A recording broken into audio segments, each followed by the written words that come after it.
आप सभी का द टीचर्स फैक्ट्री में स्वागत है। आज हम लोग देखेंगे आरआरबी, एनटीपीसी, जीके और जीएस। पिछले वर्ष के प्रश्न से कैसे तैयारी करें, संपूर्ण जानकारी। यानी आज आपको इस वीडियो में ये जानकारी मिल जाएगा कि पिछले वर्ष जो भी प्रश्न आए थे आरआरबी, एनटीपीसी में, जीके जीएस के, उससे हम अपनी तैयारी इस साल कैसे कर सकते हैं, उसकी रणनीति कैसे बना सकते हैं। तो आइए हम इसकी संपूर्ण जानकारी आज आपको देते हैं। सीधे हम लोग चलते हैं इसकी तैयारी की रणनीतियों पर। नंबर 1, वार्षिक परीक्षा का माहौल तैयार करें। वार्षिक परीक्षा के माहौल के लिए एक शांत जगह खोजें जहां कोई व्यवधान न हो। यथार्थवादी अनुभव पाने के लिए वार्षिक परीक्षा अवधि के अनुसार समय आवंटित करें। यानी कि आपको अगर परीक्षा का माहौल अगर आप तैयार करते हैं तो आपको इसमें एक शांत जगह सबसे पहले खोजना पड़ेगा। दूसरा ये कि आपको वहाँ पर कोई रुकावट न हो, कोई परेशानी न हो, और एकदम सेम टू सेम जो परीक्षा में जो माहौल होता है, जो अनुभव होता है, उसको फील करने के लिए समय को तय कर लीजिए और फिर आप तैयारी में लग जाइए। दूसरा, आवश्यक सामग्री एकत्रित करें। तो इस तैयारी के लिए आपको कुछ आवश्यक सामग्री भी रखना होगा, जैसे प्रश्न पत्र, उत्तर पुस्तिका, स्टॉप वॉच या टाइमर तथा कैलकुलेटर यदि परीक्षा में अनुमति हो, सहित सभी आवश्यक सामग्री एकत्रित करें। इससे आपको काफ़ी समय आपको मदद मिलेगा। प्रश्न पत्र होना ज़रूरी है, उत्तर पुस्तिका भी ज़रूरी है, स्टॉप वॉच रख लें, टाइमर रख लें। ठीक है, ये सबसे ये होगा कि आपको परीक्षा में कैसे हम वहाँ पर उसको डील कर पाते हैं, उसका आप अनुभव ले सकते हैं अपने घर पे एग्ज़ाम के रूप में ही। तीसरा नंबर प्रश्न। तीसरा में ये हम लोग देखते हैं कि प्रश्नों को क्रम से हल करें। उन आसान प्रश्नों या खंडों से शुरुआत करें जहां आप सबसे अधिक आत्मविश्वास महसूस करते हैं। यानी कि प्रश्नों के क्रम को भी आपको देखना होगा कि कैसे आप उसको शुरुआत करते हैं।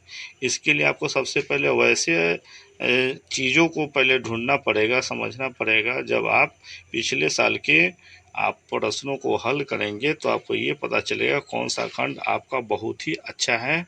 तो वैसे प्रश्नों के खंड से आप पहले शुरुआत करें ताकि आपका जो क्वेश्चन है वो ज़्यादा से ज़्यादा डील हो सके, ताकि आगे लिखा भी है ताकि बाद में अधिक चुनौतीपूर्ण भागों के लिए समय बच सके। जैसे मान लेते हैं आपका अगर जीके और जीएस स्ट्रॉन्ग है तो आप क्या करें, सबसे पहले उस खंड को आप तेज़ी से बना लें ताकि आगे जो आपका रीजनिंग हो गया या और फिर मैथ हो गया उसमें आपको समय ज़्यादा मिलेगा ताकि वह प्रश्न आपको अच्छे से सॉल्व हो सकेगा। चौथा, समय प्रबंधन योजना के साथ शुरुआत करें। सबसे महत्वपूर्ण ये हो जाता है कि आपको समय प्रबंधन करना पड़ेगा। तो इसके लिए आपको क्या करना पड़ेगा, शुरू करने से पहले प्रश्न पत्र को जल्दी से पढ़ लें ताकि कठिनाई का स्तर पता चल सके और योजना बना सके कि प्रत्येक अनुभाग को कितना समय आवंटित करना है। जैसे कोई भी एग्ज़ाम देते हैं तो सबसे पहले आप उसको जल्द से सारे प्रश्न को देख लें कि कौन सा भाग हमारा बहुत ही अच्छा है जिस पर हम तेज़ी के साथ काम कर सकते हैं। तो वैसे चीज़ों को आप देख लें।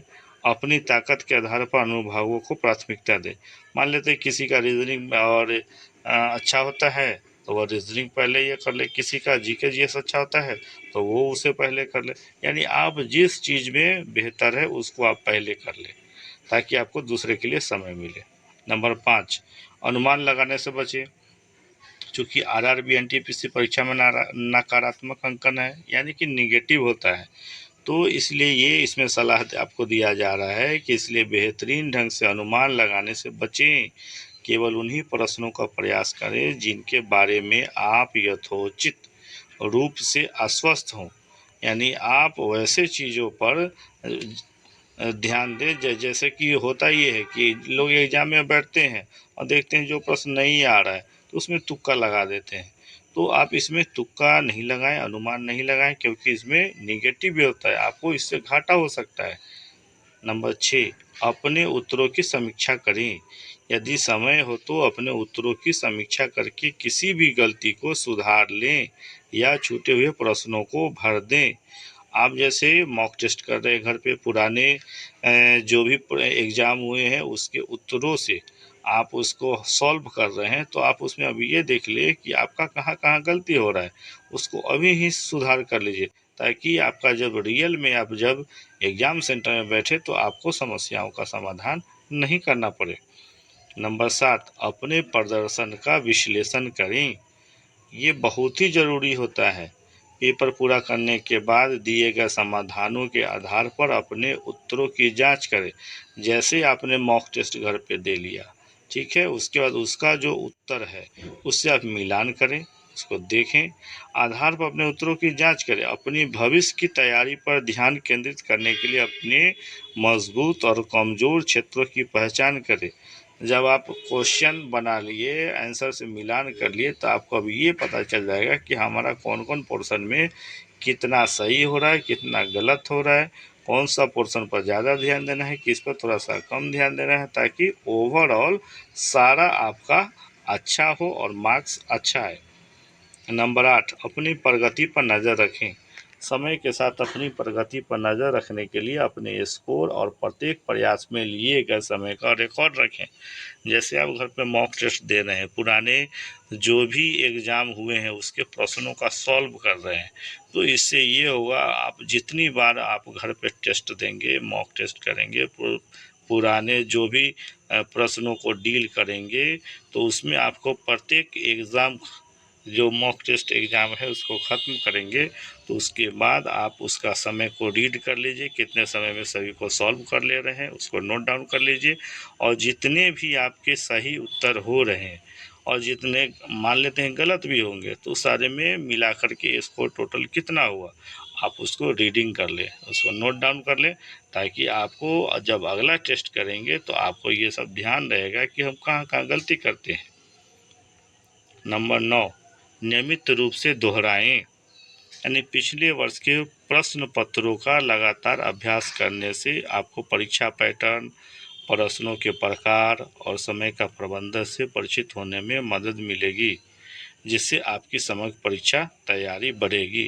यानी ये पूरा जो स्लाइड हम लोगों ने देखा, परीक्षा की कैसे तैयारी करनी है पुराने प्रश्नों से जो एग्ज़ाम हो चुका है, तो उससे आपको क्या क्या फ़ायदे मिलेंगे, तो यहाँ पे स्पष्ट रूप से आपको बताया जा रहा है कि इससे आपको परीक्षा का पैटर्न का पता चल जाएगा, प्रश्नों के प्रकार किस तरह के आ रहे हैं ये पता चलेगा, आपको इससे समय का प्रबंधन होगा, आप जो है इससे ये होगा कि परीक्षा का क्या माहौल होता है उसकी तैयारी करने में आपको मदद मिलेगा, अधिक स्कोर लाने में मदद मिलेगा, और लास्ट में आपका इससे ये होगा कि आपका सिलेक्शन हो जाएगा।